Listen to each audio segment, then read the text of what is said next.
ములుగు జిల్లాలో రాష్ట్ర మంత్రుల పర్యటన కొనసాగుతోంది.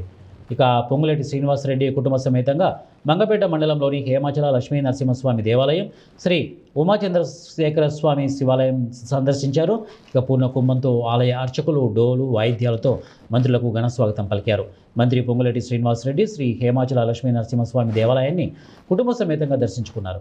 ఈ సందర్భంగా మంత్రి పొంగులేటి శ్రీనివాసరెడ్డి మాట్లాడుతూ ములుగు నియోజకవర్గంలోని మల్లూరు గుట్టపై ఉన్నటువంటి శ్రీ లక్ష్మీ నరసింహస్వామిని కుటుంబ సమేతంగా దర్శించుకోవడం సంతోషంగా ఉందన్నారు. కొన్ని దశాబ్దాలుగా ఈ ప్రాంత ప్రజలే కాకుండా అనేక ప్రాంతాల నుండి భక్తులు వస్తుంటారని అన్నారు. ములుగు జిల్లా గిరిజన అడవి గుట్టలు కలిగినటువంటి ప్రాంతం అన్నారు. ఈ ప్రాంతంలో లక్ష్మీ నరసింహస్వామికి ఒక ప్రత్యేకత ఉందన్నారు. పిల్లలు లేని వారికి పిల్లలు, ఆరోగ్యం బాగలేని వారికి ఆరోగ్యం, కోరిన కోరికలు స్వామివారు తీరుస్తారనే విశ్వాసంతో భక్తులు అధిక సంఖ్యలో వస్తుంటారని వారు అన్నారు. శ్రీ లక్ష్మీ నరసింహస్వామి ఆలయాభివృద్ధికి రాష్ట్ర ప్రభుత్వం ప్రత్యేక చర్యలు తీసుకుంటుందని అన్నారు.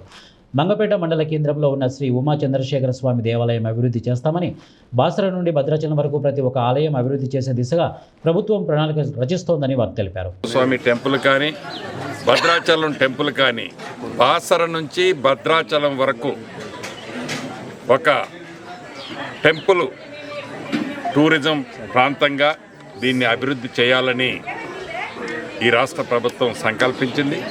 గౌరవ ముఖ్యమంత్రి గారి ఆలోచనలో అనుగుణంగా అభివృద్ధి కూడా చేయడానికి శ్రీకారం కొద్ది రోజుల్లో చుట్టబోతున్నాం.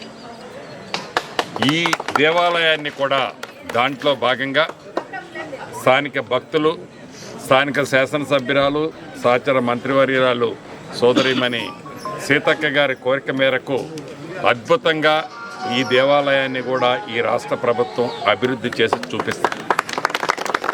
కాబట్టి భక్తుల మనోభావాలను, ఏ మతానికి సంబంధించిన వారి భక్తులకి అభిప్రాయాలకు అనుగుణంగా ఈ ప్రభుత్వం పని చేస్తుంది. భవిష్యత్తులో కూడా అదే తరహాలో పనిచేస్తుంది.